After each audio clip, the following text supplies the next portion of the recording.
నమస్కారం ప్రతిధ్వనికి స్వాగతం. ప్రభుత్వ రంగ సంస్థల్లో వాటాల విక్రయం ద్వారా ఆదాయాన్ని సమకూర్చుకోవాలనుకుంటున్న కేంద్ర ప్రభుత్వం ఆ ప్రయత్నాన్ని మరింత ముమ్మరం చేసింది.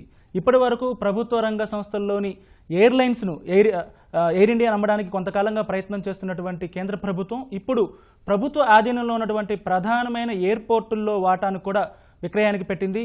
ఈ నిర్ణయం అమల్లోకి వస్తే దేశంలోని ప్రధానమైనటువంటి హైదరాబాద్తో సహా మరో ప్రధానమైనటువంటి నగరాల్లోని ఎయిర్పోర్ట్లన్నీ కూడా ప్రైవేటు పరం అవుతాయి. ప్రైవేటు పరం అయిపోయిన తర్వాత మౌలిక వసతుల పరంగా వచ్చేటువంటి మార్పులేంటి, అసలు ఈ నిర్ణయం ఎలాంటి ప్రభావాన్ని చూపుతుంది విమానయాన రంగం పైన అనే దానిపై ఇవాళ ప్రతిధ్వని చర్చను చేపట్టింది. ఈ చర్చలో పాల్గొంటున్న వారు Kasam Venkateswarlu garu, airports authority of India director, O Naresh Kumar garu, airports advisory committee సభ్యులు విశాఖపట్నం నుంచి, అజ్మీరా బాబీ గారు, స్కైలైనర్ ఏవియేషన్ అకాడమీ వ్యవస్థాపకులు. ముందుగా వెంకటేశ్వర్లు గారు, హైదరాబాద్తో సహా ప్రధానమైన నగరంలోని దేశంలోని ప్రధానమైన నగరంలోని విమానాశ్రయాల్లో ప్రభుత్వ వాటాను విక్రయించడానికి కేంద్ర ప్రభుత్వం ఒక ఆలోచన చేస్తుంది. దీని ప్రభావం ఏంటి, ఎలా ఉండబోతోంది? బహుశా అందరికీ ఉన్నటువంటి వాళ్ళందరికీ కూడా నమస్కారం. ఇవాళ ప్రపంచంలో అనేక మార్పులు చోటు చేసుకుంటా ఉన్నాయి. దానిలో భాగంగానే ఇవాళ అనేక సంస్థలు, విమానయాన సంస్థలన్నిటిని కూడా ప్రైవేట్ పరం చేసేటువంటి అవసరం మన ముందులా కనిపిస్తూ ఉంది. సంస్కరణలో భాగంగానే ఈ యొక్క పరిణామక్రమం జరుగుతూ ఉంది. పివి నరసింహారావు గారు 1991-92లో ప్రారంభం చేసినటువంటి సంస్కరణల కొనసాగింపుగానే దీన్ని మనం చూడవచ్చు. దాని తర్వాత మన్మోహన్ సింగ్ గారు 2 సార్లు ఆర్థిక మంత్రిగా, ప్రధానమంత్రిగా ఉన్నప్పుడు కూడా సంస్కరణలు కొనసాగించినారు. అయితే ప్రపంచం వేగంగా మారుతుంది. ఈ రకమైనటువంటి పరిస్థితుల్లో మనం కూడా అప్గ్రేడ్ కాకపోతే చాలా ఇబ్బంది వస్తుంది. ప్రపంచంలో పోటీతత్వం కూడా పెరిగిపోయింది. ప్రపంచంలో మార్పులకు అనుగుణంగా మనం కూడా మారాలనేటువంటి ఆలోచనతోటి ఇవాళ పరిశ్రమలని మనం కొన్నిటిని ప్రైవేట్ చేయడం, అదే రకంగా పబ్లిక్ సెక్టార్ యూనిట్ని ప్రైవేట్ పరం చేయడం అనేటువంటిది ఇవాళ కొనసాగింపుగా జరుగుతూ ఉంది. అయితే ఇక్కడ మనం ఇంకొకటి కూడా గమనించాల్సింది ఏంటంటే, విమానయాన సంస్థలన్నింటినీ కూడా ఎయిర్ ఇండియా లాంటి సంస్థలను కూడా ప్రైవేట్ పరం చేస్తున్నటువంటిది ఒక గ్లోబల్స్ ప్రచారం జరుగుతూ ఉంది. నిజంగా దీని యొక్క ఆలోచన చేస్తే పివి నరసింహారావు గారు ప్రైమ్ మినిస్టర్గా ఉన్నప్పుడు బహుశా సంస్కరణలు ప్రారంభం అయినప్పుడే 3 లక్షల పరిశ్రమలని దేశవ్యాప్తంగా మూసివేయడం, లేకపోతే ప్రైవేట్ పరం చేయడం, లేకపోతే ఎత్తివేయడం అనేటువంటిది జరిగినటువంటి విషయం మనందరికీ కూడా విదితమే. అయితే ఇప్పుడు ఎయిర్ ఇండియా లాంటి సంస్థలని మీరు ప్రైవేట్ ఎందుకు చేస్తూ ఉన్నారు, ప్రభుత్వ రంగ సంస్థలన్నిటి కూడా ప్రైవేట్ పరం ఎందుకు చేస్తున్నారు అనేటువంటి ఒక ఆలోచన కూడా మేధావులలో కావచ్చు, ప్రజలలో కూడా జరుగుతుందనేటువంటిది స్పష్టం. అయితే ఎయిర్ ఇండియా సంస్థ అనేక సంవత్సరాలుగా నష్టాల ఊబిలో కొనసాగుతా ఉంది. ముఖ్యంగా నేను అనుకుంటా ఎయిర్ ఇండియా కాదు, ఎయిర్పోర్ట్లకు సంబంధించి జరగట్లేదు, అది నిజం కదా? నేను అదే చెప్తా ఉన్నా. ఎయిర్పోర్ట్ల విషయంలో కూడా ప్రపంచంలో వస్తున్నటువంటి మార్పులకు అనుగుణంగా మనం కూడా మారాల్సినటువంటి అవసరం ఉంది. తర్వాత ఇంకొకటి ఏంటంటే, ఎయిర్పోర్ట్లలో కూడా ట్రెడిషనల్గా మనం ఎయిర్పోర్ట్లను నిర్వహిస్తే ఇవాళ ప్రపంచంలో ఉన్నటువంటి సింగపూరు, లేకపోతే యుఎస్, లేకపోతే అభివృద్ధి చెందిన దేశాలతోటి మనం అప్గ్రేడ్ కాలేనటువంటి పరిస్థితి కనపడతా ఉంది. కాబట్టి వేగంగా మారుతున్నటువంటి పరిస్థితులలో మనం ప్రభుత్వ రంగ సంస్థలతోటి ఆ మార్పును తీసుకురాలేకపోతున్నాం. అది మనకు గత అనేక సంవత్సరాలుగా మనకు కనిపిస్తూ ఉంది. సో ఇవన్నిటిని దృష్టిలో పెట్టుకొని మనం అప్గ్రేడ్ చేసుకున్నటువంటి పరిస్థితుల్లో ఇవాళ కేంద్ర ప్రభుత్వం ఇప్పుడు ఎయిర్పోర్ట్లని మాత్రమే కాదు, వైజాగ్ స్టీల్ ప్లాంట్ కావచ్చు, లేకపోతే ఎల్ఐసి కావచ్చు, ఇంకా చాలా విషయాల్లో చమురు సంస్థలు కావచ్చు, పెట్టుబడుల విషయంలో ప్రైవేటు మార్గంలోకి వెళ్తుంది. అందులో భాగంగానే ఇది చేస్తూ ఉన్నారా, లేకపోతే విమానాశ్రయాలని ప్రత్యేకంగా చేయడం ద్వారా ఏమైనా ప్రత్యేక ప్రయోజనాలను ఆశిస్తున్నారా? అంటే మీరు ఎయిర్పోర్ట్స్ అథారిటీ డైరెక్టర్గా కూడా ఉన్నారు కాబట్టి మీకు తెలుస్తుంది కదా. అదే ఇప్పుడు ఇక్కడ మనం ఆలోచన చేయాల్సింది ఏంటంటే, ఒక వ్యూహాత్మక రంగాలలో మినహాయిస్తే మిగతా రంగాలన్నింటినీ కూడా ప్రైవేటు పరం చేసేసి వ్యాపారం ప్రభుత్వమే చేయాల్సినటువంటి అవసరం లేదు. వ్యాపారము ప్రైవేటు వ్యక్తులు చేసి దాని ద్వారా ప్రజలకు మంచి సౌకర్యాలను కల్పించాలనేటువంటి ఆలోచనతోటే ఈ పబ్లిక్ సెక్టార్ యూనిట్స్ని మనం ప్రైవేట్ పరం చేస్తున్నాం తప్ప దీంట్లో వేరే ఉద్దేశం లేదు. దాంతోపాటు అనేక సౌకర్యాలు కూడా ప్రపంచవ్యాప్తంగా పెరుగుతూ ఉన్నాయి. దానికి అనుగుణంగా మనం కూడా మారాల్సినటువంటి అవసరం ఉంది. ఆ సౌకర్యాలను ప్రజలకు కల్పించాల్సినటువంటి అవసరం ఉంది. కాబట్టి మనం ఈ యొక్క ఎయిర్పోర్ట్ సంబంధించినటువంటి 130 అంటే సుమారుగా ఇప్పుడు 140 ఎయిర్పోర్ట్స్ ఉన్నాయి ఈ దేశం మొత్తం మీద. దాదాపుగా ఈ ఎయిర్పోర్ట్స్ ను కూడా మనం మెల్లమెల్లగా ఈ యొక్క పబ్లిక్ సెక్టర్ వీటిని ప్రైవేట్ పరం వైపు చేయాలి అనేటువంటి ఆలోచనతోటే ఎందుకు చేస్తున్నారు తప్ప లేకపోతే వేరే ఉద్దేశం లేదు. ఇంకొకటి ఏంటంటే నరేష్ గారు, కేంద్ర ప్రభుత్వం కొన్ని రోజులుగా దీనికి సంబంధించి ప్రతి సందర్భంలో కూడా చెప్తుంది ఏంటంటే ప్రభుత్వం ఉంది వ్యాపారం చేయడానికి కాదు, ప్రభుత్వం ఉంది సర్వీస్ ఇవ్వడానికి అని చెప్తుంది. అదే క్రమంలో మీ వైజాగ్ స్టీల్ ప్లాంట్ కానివ్వండి లేకపోతే చాలా సంస్థలను ఇప్పటికి అమ్మకానికి పెట్టారు. దీన్ని ఎలా చూడాల్సి ఉంటుందంటారు? అంటే కేవలం వ్యాపారం పని ప్రభుత్వానికి కాదు, కేవలం సర్వీస్ ఇవ్వడం అనే కోణంలోనే చూడాల్సి ఉంటుందా ఈ ప్రైవేటైజేషన్ అనేది? అసలు ఇలాంటివన్నీ అసెట్స్ కదా, ప్రభుత్వానికి అసెట్స్ కదా, అసెట్స్ని వదిలించుకోవడం అనేది ఎంతవరకు సమంజసం? మీరు అడిగిన దాంట్లో 2 ఇష్యూస్ ఉన్నాయండి. అసెట్లు వదిలించుకుంటాం ఎంతవరకు సమంజసం ఉంది, how to provide better service through private partnership ఒకటండి. So airport authority of India పొరకు ఒక వండర్ఫుల్ జాబ్ చేస్తుందండి. దేశంలో పొరకు 135 ఎయిర్పోర్ట్లని దే ఆర్ మేనేజింగ్ అండి. సో సడన్ గా ఎవరో వచ్చి అంతకంటే బాగా చేస్తారు అనుకుంటాం అనేది ఒక possibility. But as of today they are managing 135 airports అండి. ఈ ప్రైవేటైజేషన్ ఆఫ్ ఎయిర్పోర్ట్స్ ఆల్రెడీ జరిగిపోయిందండి. మేజర్ ఇప్పుడు మోర్ దెన్ 135 ఎయిర్పోర్ట్స్ ఉన్నా ఈ 50% of the traffic is being done from Delhi, Mumbai, Hyderabad, Bengaluru అండి. ఈ 4 ఎయిర్పోర్ట్లు ఆల్రెడీ ఎప్పుడో ప్రైవేటైజ్ చేశారు. ఇందులో government of India through airport authority of ఇండియాకి 26% స్టేక్ మాత్రమే ఉందండి. 26% కూడా ఎక్కడ ఉందండి? ఢిల్లీలోని, ముంబైలోనే ఉంది. ఆంధ్రప్రదేశ్లో 26% కూడా లేదు ఎయిర్పోర్ట్ అథారిటీకి. ఓన్లీ 13% స్టేక్ ఉంది. 13% గవర్నమెంట్ ఆఫ్ ఆంధ్రప్రదేశ్ ఉంది. అందులో తెలంగాణకి ఎంత ఉంది? సో ఇప్పుడు ఇది స్టేక్ అమ్మినప్పుడు వీళ్ళకి కూడా డబ్బులు వస్తాయి. సో వీళ్ళు అమ్ముతారా లేదనేది ఇష్యూ అండి. గవర్నమెంట్ ఆఫ్ ఇండియా అమ్ముకునే రైట్ వాళ్ళకి ఉంది. కానీ మీరు అడగవలసిన ఇంకో క్వశ్చన్ ఏంటంటే గవర్నమెంట్ ఆఫ్ తెలంగాణ కూడా 13% స్టేక్ ఉంది. వాళ్ళు అమ్ముతారా, వాళ్ళు అమ్మరా? నెక్స్ట్ అలాగే హైదరాబాద్ లో తో పాటు బెంగళూరులో కూడా 13% కర్ణాటక గవర్నమెంట్ ఉంది. సో ఎయిర్పోర్ట్ అథారిటీకి ఓన్లీ 13% స్టేక్ ఉంది. సో వాళ్ళు ఎందుకు అమ్ముతున్నారు అనేది డైరెక్ట్ గా సివిల్ ఏవియేషన్ సెక్రటరీ చెప్పారండి. వాళ్ళు ఏం చెప్పారంటే 2200 కోట్లు ఈ సంవత్సరం అప్పు చేసినట్టున్నారు airport authority to develop more airports. World లోనే India is the 3rd largest air cargo hub అండి. Not only passengers but include cargo కూడా. వీళ్ళకి airport authority do not have the money. వాళ్ళకి డబ్బు లేదండి. డబ్బు లేదు. They are only doing it as a service motto కింద. బట్ ఈ సర్వీస్ తీసుకున్న వాళ్ళందరూ rich people. So rich people కోసం గవర్నమెంట్ ఈ బిజినెస్ లో ఉండాలి అనేది మన ప్రేక్షకులకి it's for them to decide అండి.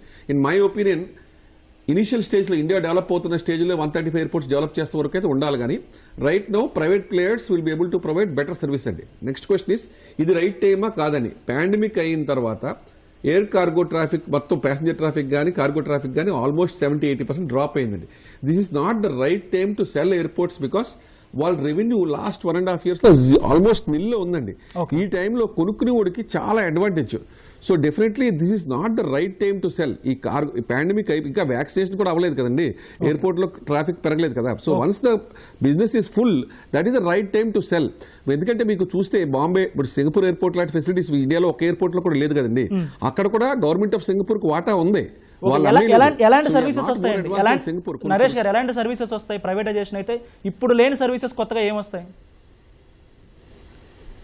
కొత్తగా వచ్చేది ఏంటంటే బిజినెస్ పాయింట్ ఆఫ్ వ్యూలో కార్గో సర్వీసెస్ పెరుగుతాయండి. ఇప్పుడు ఎక్కడ కూడా ఎయిర్పోర్ట్స్ లో కూడా కార్గో సర్వీసెస్ లేవండి. If you talk there are 2 things. ఒకటి బిజినెస్ పాయింట్ ఆఫ్ వ్యూలో, ఒకటి leisure and entertainment point of వ్యూలో. ఎయిర్పోర్ట్ లో ప్యాసింజర్స్ వరకు సీటింగ్ కెపాసిటీ పెరుగుతూ వాళ్ళకి ఎమ్యూనిటీస్ పెంచుతూ ఒకటండి. రెండోది మన మేజర్ హబ్స్ లో తప్ప ఇంక్లూడింగ్ విశాఖపట్నంలో cargo facility, storage capacities, refrigeration capacity కానీ, ప్యాకింగ్ ఫెసిలిటీస్ కానీ, ఇంకా vast amount of lifting equipment కానీ ఇలాంటి ఏవి కూడా ఎయిర్పోర్ట్స్ లో లేవండి. మన వైజాగ్ ఎయిర్పోర్ట్ నుంచి కూడా కార్గో హైదరాబాద్ నుంచి చెన్నై నుంచి పంపిస్తున్నాం కానీ మన ఎస్సీజెడ్ నుంచి విశాఖపట్నం ఎయిర్పోర్ట్ నుంచి అసలు రోజు 300 ట్రక్లు వెళ్తాయండి. ఎందుకంటే we have not build that kind of infrastructure. ఈ Tier 2, Tier 3 సిటీస్ లో if the private player is interested, ఎలాగైతే వైజాగ్ పోర్ట్తో పాటు గంగవరం పోర్ట్ డెవలప్ అయిందో there is so much of potential అండి. సో అలాగ కార్గో ఫెసిలిటీస్ డెవలప్ అయ్యి సో కార్గో లీజింగ్ కూడా గుజరాత్లో ఇప్పుడు గిఫ్ట్ సిటీలో లీజింగ్ కి ఇన్కమ్ ట్యాక్స్ కన్సెషన్ ఇచ్చారండి. సో గవర్నమెంట్ ఏం చేస్తుంటే ఎయిర్ ఇండియా అమ్ముతుంతో పాటు ఎయిర్పోర్ట్ అథారిటీ ఆఫ్ అమ్మేతంతో పాటు ఎయిర్పోర్ట్లు అమ్ముతుంతో పాటు there also aircraft leasing companies కూడా they given income tax permission to set up in the GIFT City. So lot of ఇండియాలో ఉన్న 90% ఎయిర్క్రాఫ్ట్స్ లీజ్ ఇచ్చేయండి. సో లీజింగ్ కంపెనీస్ కూడా ఇండియా వచ్చి they will be more potential for cargo also. అలాగే passenger కూడా better aircraft with lower prices may come in అండి. Passengers పరంగా amenities, ఇప్పుడు సింగపూర్ ఎయిర్పోర్ట్కి వెళ్ళారనుకోండి, that is like a tourist destination అనమాట. నిజంగా వచ్చి బిజినెస్ చేసి వెళ్ళిపోతాక మనకి ఎయిర్పోర్ట్లో ఏం అక్కర్లేదండి, జస్ట్ గుడ్ చైర్స్ ఇమీడియట్ కూర్చొని వెళ్ళిపోతాం.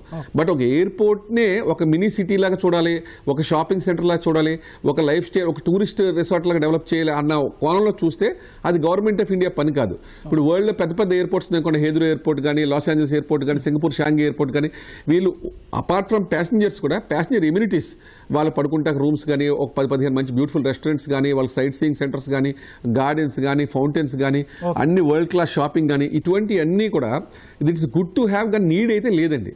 But if you want to project India as a great destination and have world class amenities, ఇది గవర్నమెంట్ ప్రయారిటీ కాదు కాబట్టి ప్రైవేట్ ప్లేయర్ చేస్తే అందంగా ఉంటుందని వాళ్ళ ఉద్దేశంలో they are selling. And they already borrow 2,200 crores.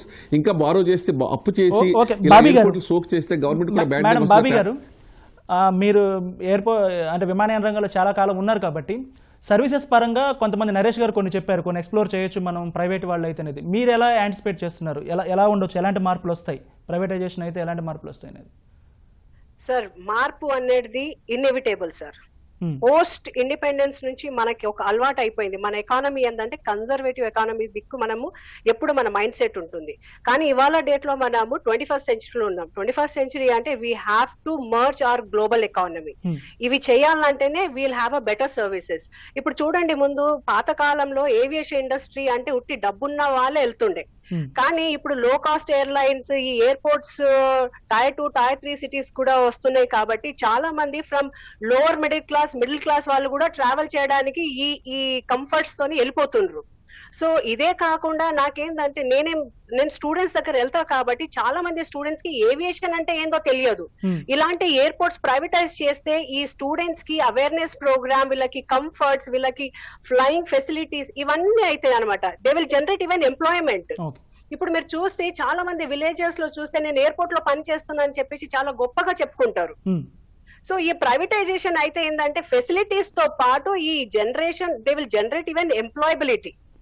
And it is the need of the hour. ఎందుకంటే ఇప్పుడు మనకి మోర్ ట్రావెల్ చాలా మంది ట్రైన్స్ తో వెళ్ళట్లే, బస్ తో వెళ్ళట్లే, బై రోడ్ వెళ్ళట్లే, ఓన్లీ బై ఫ్లైట్ వెళ్తుండ్రు.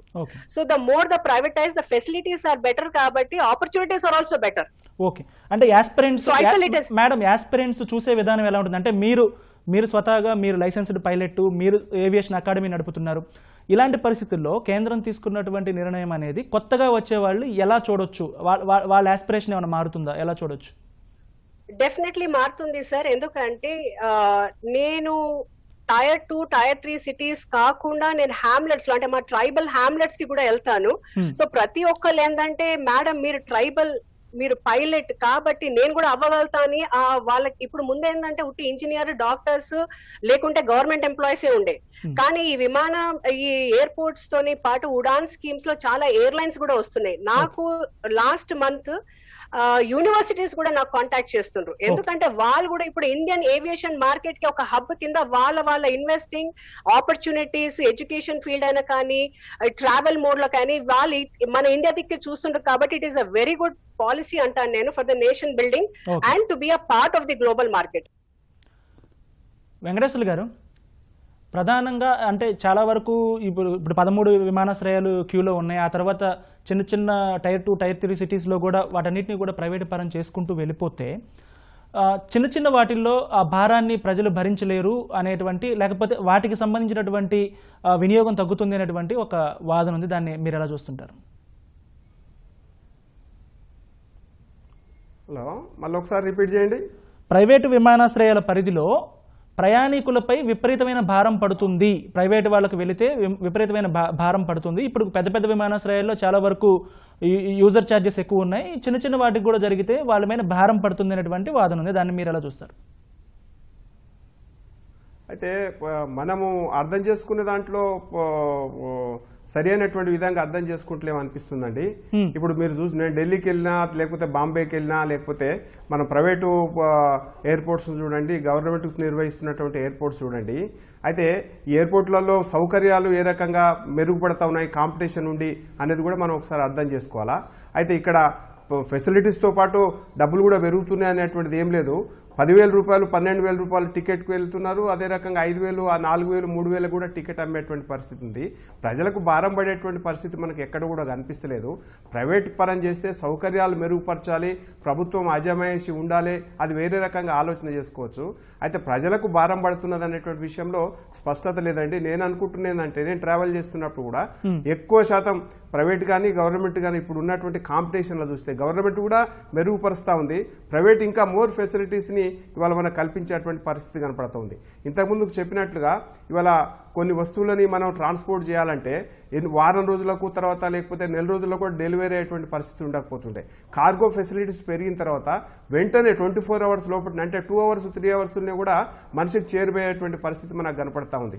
ఈ రకమైన ఫెసిలిటీస్ మొత్తం కూడా ప్రపంచవ్యాప్తంగా కూడా గ్లోబల్ కుటుంబం అయినటువంటి పరిస్థితులలో మనం కనుక ఈ రోజే డెలివరీ కావాలి, ఏదైనా ఇంపార్టెంట్ మెడిసిన్స్ కావచ్చు లేకపోతే అత్యవసర వస్తువులు కావచ్చు అనుకున్నప్పుడు ఈ రకమైన ఫెసిలిటీస్ ఉంటేనే మనం ఇలా చేయగలుగుతాం తప్ప లేకపోతే చేయలేనటువంటి పరిస్థితి కనపడతా ఉంది. తర్వాత మన రాష్ట్రానికి ఒకసారి ఆలోచన చేయండి. వేరే అమెరికాలో ఏవియేషన్ సంబంధించినటువంటిది ప్రతిదీ కూడా ఒక డిస్ట్రిక్ట్ టు డిస్ట్రిక్ట్ కూడా ట్రావెల్ చేస్తున్నటువంటి పరిస్థితి కనపడతా ఉంది. ఒక 10 సంవత్సరాల క్రితం కనుక ఇండియాలో చూసుకున్నట్లయితే విమానం ఎక్కాలంటే అదొక అద్భుతమైనటువంటి విన్యాసంగా ఒక జీవితంలో ఒక అద్భుతమైనటువంటి సంఘటనగా చూసేటువంటి పరిస్థితి కనపడుతుండే. కానీ ఈరోజు ఆ రకమైనటువంటి పరిస్థితి కనపడతలేదు. వెంటనే ఢిల్లీకి పోతున్నారు, 1 అవర్లో మన పని చూసుకుంటున్నారు, అదే హైదరాబాద్కు వచ్చేటువంటి పరిస్థితి కనపడతా ఉంది. అంటే మహానగరాల మధ్యలో కావచ్చు, జిల్లాకు కావచ్చు, దూరం మాత్రం కూడా గంటల వ్యవధులనే మనకు తగ్గిపోతున్న. సార్ ఇప్పుడు అంటే లాభాల్లో ఉన్నటువంటి ఇందాక నరేష్ గారు కూడా చెప్పారు, కేవలం 4 ఎయిర్పోర్ట్లు మెట్రోస్లో ఉన్నటువంటి 4 ఎయిర్పోర్ట్ ద్వారానే 50% ట్రాన్స్పోర్ట్ జరుగుతూ ఉంది అని చెప్పారు. అంటే లాభాల్లో ఉన్న వాటి వరకే ప్రైవేటైజేషన్ చేసుకుంటూ పోతే మొత్తం మీరే చెప్పారు ఏ పరిధిలో దాదాపు 140 వరకు చిన్న ఎయిర్ స్ట్రిప్లు అన్నీ కలిపి ఉన్నాయన్నారు. మరి వాటి పరిస్థితి ఏంటి? వీటిని ప్రైవేటైజేషన్ చేస్తే అవి నష్టాల్లోకి వెళ్ళిపోతాయి అనేటువంటి విమర్శ ఉంది. దాని మీద ఏమంటారు? అంటే ఎయిర్పోర్ట్ అథారిటీ ఆఫ్ ఇండియాలో నేను బోర్డు మెంబర్ అయిన తర్వాత కూడా 6 ఎయిర్పోర్ట్లన్నీ ప్రైవేట్ పరం చేశారు. దాంట్లో కూడా ఏంటంటే దాని టర్మ్స్ అండ్ కండిషన్స్ అన్నీ కూడా మనకు డిక్టేట్ చేసి గవర్నమెంట్ తోటి ఒప్పందం చేసుకునేటువంటి పరిస్థితి ఉంది. కాబట్టి మనం వాళ్లకు వ్యాపారం ఏ రకంగా చేయాలి, ప్రభుత్వం వ్యాపారం చేయలేనటువంటి పరిస్థితి కనపడతా ఉంది. కాబట్టి ప్రైవేట్ సంస్థలు కనుక వ్యాపారంలోకి వస్తే ఉన్నటువంటి ఫెసిలిటీస్ని అన్నింటినీ కూడా ఉపయోగించుకొని ఏ రకంగా ప్రజలకు సేవ చేయాలా, అదే రకంగా రకరకాల వ్యాపారాలను కూడా ఎయిర్పోర్ట్ చుట్టూ దానికి సంబంధించినటువంటి అకాడమీస్, ఇంతకుముందు ఒక మేడం చెప్పింది, ఇప్పుడు మన దేశంలో చూసినట్లయితే పైలట్ సంబంధించినటువంటి శిక్షకులు ఎవరైతున్నారో, శిక్షణ పొందిన వారు ఎవరైతున్నారో చాలా తక్కువ మంది ఉన్నారు. ఇవాళ మనకు అదొక కొరతలా కనిపిస్తూ ఉంది. దాన్ని కనుక మనం గవర్నమెంట్ కనుక నిర్వహించుకుంటా పోతే మనం రాబోయే కాలంలో ప్రపంచం అంతా కూడా ఈ జిల్లా ఎయిర్పోర్ట్లు ఏర్పాటు చేసుకుని పైలట్లు శిక్షణ ఇచ్చేసి పైలట్లు ఉన్నా కానీ ఇవాళ మనం బయట నుంచి తెచ్చుకునేటువంటి పరిస్థితి కనపడతా ఉంది. ఎందుకు ప్రైవేట్ పరం చేస్తే కనుక అకాడమీస్ని ఏర్పాటు చేసుకుంటారు, దీనికి అనుసంధానం చేసి వాళ్ళ పైలట్స్ కూడా శిక్షణ పొందినటువంటి పైలట్స్ జనరేట్ అవుతారు, మనకు ఉపయోగకరంగా ఉంటుంది. అంటే ఈ రకంగా చాలా రకాలుగా ఎయిర్పోర్ట్ చుట్టూ ఉన్నటువంటి వేలాది ఎకరాలను కూడా ఇవాళ వ్యాపారం చేయకుండా బీడు భూములు కూడా మారి ఉంటున్నాయి. వాటిని కూడా మనం ప్రజలకు ప్రజల అవసరాలకు అనుగుణంగా మార్చుకోగలిగితే అది కూడా ప్రజలకు ఉపయోగపడుతుంది. కాబట్టి ఏంటంటే ప్రైవేట్ పరం చేసిన కారణంగా పెట్టుబడులను వాళ్ళు తెచ్చుకుంటారు, ప్రైవేట్ పరంగా చేసిన కారణంగా వాళ్ళు అభివృద్ధి చేసుకుంటారు, ప్రజలకు రకరకాలైనటువంటి ఫెసిలిటీస్ కల్పిస్తారు. కార్గో వ్యవస్థ కూడా మనకు ఉదాహరణ చూడండి, ఇవాళ మదనపల్లిలో టమాటాలు బంతున్నాయి. టమాటాలను ఇక్కడి నుంచి తీసుకురావడానికి సౌకర్యాలు లేక ఇవాళ రకరకాల ఇబ్బందులతో పారబోసేటువంటి పరిస్థితి కనపడుతుంది. ఒకసారి 100 రూపాయల కిలో కూడా టమాటా అవుతుంది, బాగా పండినప్పుడు 10 రూపాయలకు కూడా కొనలేనటువంటి పరిస్థితి ఉంది. అంటే కార్గో కనుక బాగా డెవలప్ కనుక చేస్తే ఇంటర్ డిస్ట్రిక్ట్ లేకపోతే ఇంటర్ స్టేట్ లేకపోతే ఇంటర్నేషనల్ కనుక మనం చేసుకోగలిగితే రకరకాల ఉపయోగాలు ఉంటాయి, రైతులకు ఉపయోగాలు ఉంటాయి. నేనేమనుకుంటున్నానంటే ఇవాళ రైతులకు కూడా ఈ యొక్క కార్గో వ్యవస్థని ఎయిర్పోర్ట్ల ద్వారా ఏ రకంగా చేసుకోవాలి, ఇవన్నీ ఫెసిలిటీస్ కనుక ప్రభుత్వం చేయలేదు కాబట్టి వ్యాపారం చేయలేదు. ప్రైవేట్ సంస్థలను కనుక ఇన్వాల్వ్ చేస్తే రకరకాల ఫెసిలిటీస్ వస్తాయి. అంటే సగటు మనిషికి కూడా ఇది ఉపయోగకరంగా ఉంటుంది. నరేష్ గారు, ప్రభుత్వ రంగ ఎయిర్లైన్స్ ఎయిర్ ఇండియా నమ్మడానికి కేంద్ర ప్రభుత్వం 3-4 ఏళ్లుగా ప్రయత్నాలు చేస్తున్నా అవేమీ కూడా ఫ్రూట్ఫుల్ అవడం లేదు. ఇప్పుడు విమానాశ్రయాల్లో వాటాల విక్రయం ఎలా ఉండవచ్చు, ఇది ముందుకు వెళ్ళగలుగుతుంది అనుకుంటున్నారా? దీనికి సంబంధించి డిమాండ్ ఉండే అవకాశం ఉంటుంది?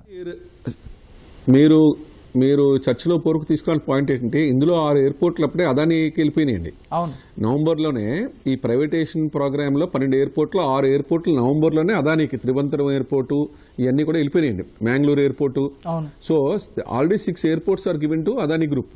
మిగతా 6 ఇప్పుడు చేస్తారో వాళ్ళ ఎజెండా ప్రకారం next 5 years they want to do 35 important airports అండి. ఇందాక మీరు అడిగిన ఇంపార్టెంట్ క్వశ్చన్కి లాస్ మేకింగ్ ఎయిర్పోర్ట్స్ సంగతి ఏంటని. ఇప్పుడు ఈ ఆక్షనింగ్లో వాళ్ళు ఏం చేస్తారంటే ఒక ప్రాఫిట్ మేకింగ్ ఎయిర్పోర్ట్ని ఒక లాస్ మేకింగ్ ఎయిర్పోర్ట్ని కలిపి బిడ్ చేస్తున్నారండి. మీరు అడిగిన ప్రశ్న వాళ్ళు ఆలోచించారు, ఎయిర్పోర్ట్ అథారిటీ ఆఫ్ వాళ్ళు అలా చేశారండి. అలా చేశారా? మనం మిగిలిపోద్దని చెప్పి చెప్పారండి, పాలసీలోనే పెట్టారండి. ఓకే. ఇప్పుడు పాలసీలో it's part of the policy అండి. సివిల్ ఏవియేషన్ సెక్రటరీ అనౌన్స్ చేశారు ఈ పాలసీలోనే ఒక ప్రాఫిట్ మేకింగ్ ఎయిర్పోర్ట్ ఒక లాస్ మేకింగ్ ఎయిర్పోర్ట్ కల్పిస్తామని చెప్పారు. So that addresses your question. But మీరు అందరికీ తెలియని విషయం ఒకటి ఉందండి. ఇప్పుడు అదాని వాళ్ళకి ఎప్పుడైతే 6 ఎయిర్పోర్ట్స్ వచ్చినాయో దీని ministry of finance, department of economic affairs, నీతి ఆయోగ్ కూడా దీనికి అబ్జెక్షన్ చెప్పారండి.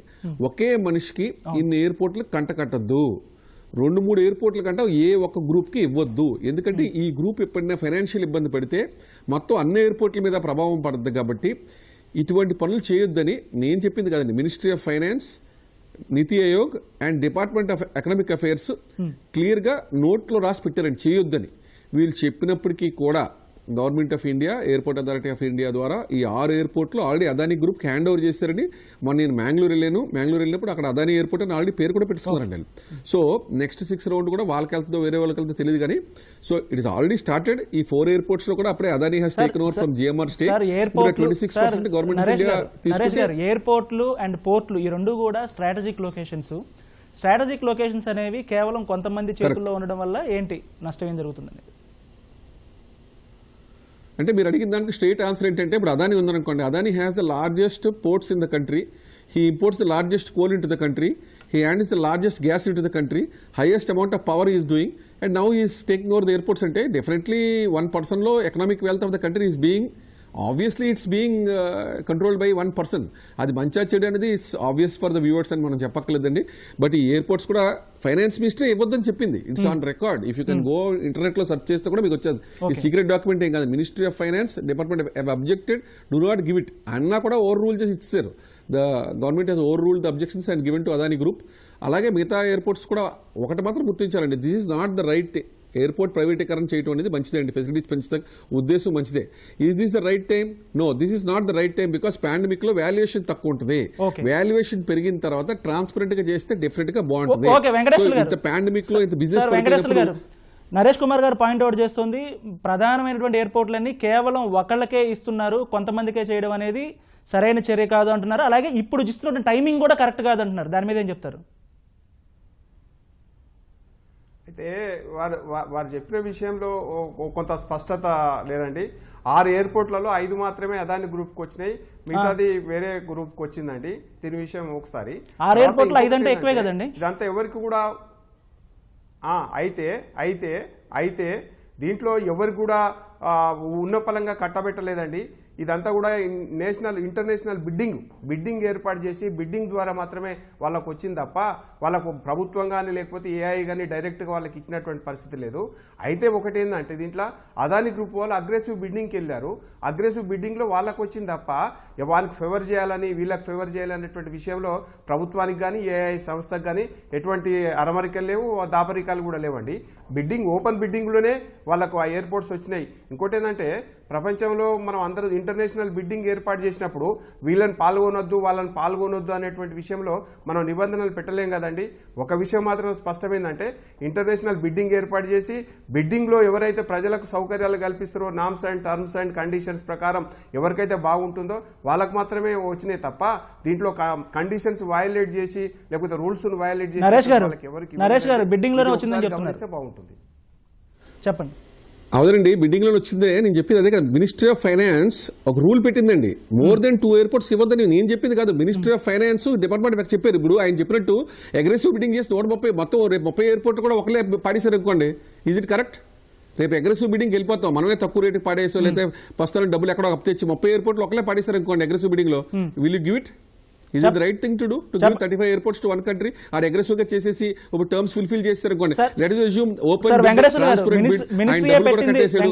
మినిస్ట్రీయే పెట్టింది 2 ఎయిర్పోర్ట్స్ కంటే ఎక్కువ ఒకరికి ఇవ్వకూడదని చెప్తున్నారు. ఏమండి మళ్ళీ ఒకసారి 2 ఎయిర్పోర్ట్స్ కంటే ఎక్కువ ఇవ్వకూడదు అని మినిస్ట్రీయే క్లాస్ పెట్టింది, దాన్ని వైలేట్ చేశారని చెప్తున్నారు. ఫైనాన్స్ లేదండి మినిస్ట్రీ అటువంటి డిపార్ట్మెంట్ రూల్ ఏం లేదు. అఫీషియల్ గా అబ్జెక్ట్ చేశారండి. లేదు ఏఐ రూల్స్ ప్రకారం రెండింటి కంటే ఎక్కువ ఇవ్వద్దు అనేటువంటిది, లేకపోతే ఒకటి ప్రాఫిట్ది ఒకటి దివాలా తీసింది, ఇటువంటి డిఫరెన్షియేషన్ ఎక్కడ కూడా లేదండి. అయితే ఒకటి ఉంది ఏంటంటే దీంట్లో ఎయిర్పోర్ట్స్లలో ఎక్కువ ప్యాసింజర్స్ ట్రావెల్ అయ్యేటువంటి పెద్ద విమానాశ్రయాలు ఏంటి, ప్రాఫిట్లో ఉన్నటువంటి అనేది లాస్లో ఉన్నటువంటి అనేది ఉన్నది. దాంతో పాటుగా ఏంటంటే ఎక్కువ కనుక మనకు ఫెసిలిటీస్ ఉండి ఎక్కువ ఉపయోగపడుతున్నది ఏది పెద్ద అంటే ప్యాసింజర్ రాకపోకలను బట్టి దాని యొక్క గ్రేడ్ ఏబిసి గ్రేడ్లుగా డివైడ్ చేసినారు. దాంట్లో ఏ ఎయిర్పోర్ట్ ఏంది, బి ఎయిర్పోర్ట్ ఏంది, సి ఎయిర్పోర్ట్ ఏంది అనే దాని ప్రకారం మాత్రమే బిడ్డింగ్ చేసినారు తప్ప ఇక్కడ దీంట్లో ఒకటి ప్రాఫిట్ ఒకటి లాస్ ఈ రెండు కలిపి రెండు ఒకటి ప్రభుత్వం అయితే డిసైడ్ అయినట్టు కనిపిస్తోంది. రాబోయే 1 year లోనే 13 ఎయిర్పోర్ట్లను ఖచ్చితంగా ప్రైవేటైజేషన్ చేయాలని నిర్ణయానికి వచ్చినట్లు కనిపిస్తుంది. దీనివల్ల లాంగ్ టర్మ్ లో వచ్చేటువంటి మార్పులు ఏంటి బ్రీఫ్ గా? సార్ ఈ డిసిషన్ ప్రభుత్వం తీసుకునేది నా ప్రకారం మాత్రం చాలా మంచి డిసిషన్. ఎందుకంటే ఇప్పుడు రాబోయే రోజుల్లో ఉట్టి ప్యాసింజర్సే కాదు, మన డిస్కషన్ లో కూడా కార్గో గురించి మాట్లాడుతున్నాం. కార్గో కాకుండా ఇప్పుడు ప్రస్తుతానికి ఉడాన్ పాలసీలో ఎయిర్పోర్ట్స్ చిన్న చిన్న టైర్ 2 టైర్ 3 సిటీస్ కి వెళ్తుంది. అక్కడ వెళ్తే ఏమైపోతుంది అంటే ఇందాక సార్ కూడా అన్నారు, ఫార్మర్స్ కి కూడా పనికి వస్తుంది. సో ఇన్వెస్టర్స్ కూడా అక్కడ వాళ్ళకి వోకల్ ఫర్ లోకల్ కింద చాలా బిజినెస్ ఆపర్చునిటీస్ కూడా క్రియేట్ చేయొచ్చు వాళ్ళకి. అదే కాకుండా చార్టర్ ఫ్లైట్స్ ఎక్కువ అవుతున్నాయి, ఇప్పుడు ఎయిర్ అంబులెన్స్ ఎక్కువ అయిపోతున్నాయి. సో ఈ రకంగా ఏమైపోతుంది అంటే కొందరు ఏమనుకుంటారు అంటే ప్రైవేట్ అంటే ఎక్కువ కాస్ట్లీ అని అనుకుంటారు, కానీ కాస్ట్లీ ఉండదు. ఎందుకంటే చాలా ఎయిర్లైన్స్ చాలా ఎయిర్పోర్ట్స్ వచ్చేస్తే ప్రైజింగ్ కూడా మినిమలైజ్ చేసేస్తారు. సో ద ఫెసిలిటీస్ ఏమైపోతుందో ప్రతి ఒక్క last citizen of our village hamlet కి ఈ ఫెసిలిటీ ఉండాలి. ఇది ఉట్టి మెట్రో సిటీస్ కి లేకుంటే టైర్ 2 కాకుండా కింది వరకు కూడా ఉండాలని చెప్పేసి I feel there will be definitely. మనం డెవలప్మెంట్ గురించి మాట్లాడుతున్నాం కాబట్టి it is a very right decision. Okay, thank you madam, thank you Venkateswara గారు, నరేష్ కుమార్ గారు, థ్యాంక్ యూ సార్. ఇది వాళ్ళ ప్రతిధ్వని. నమస్కారం.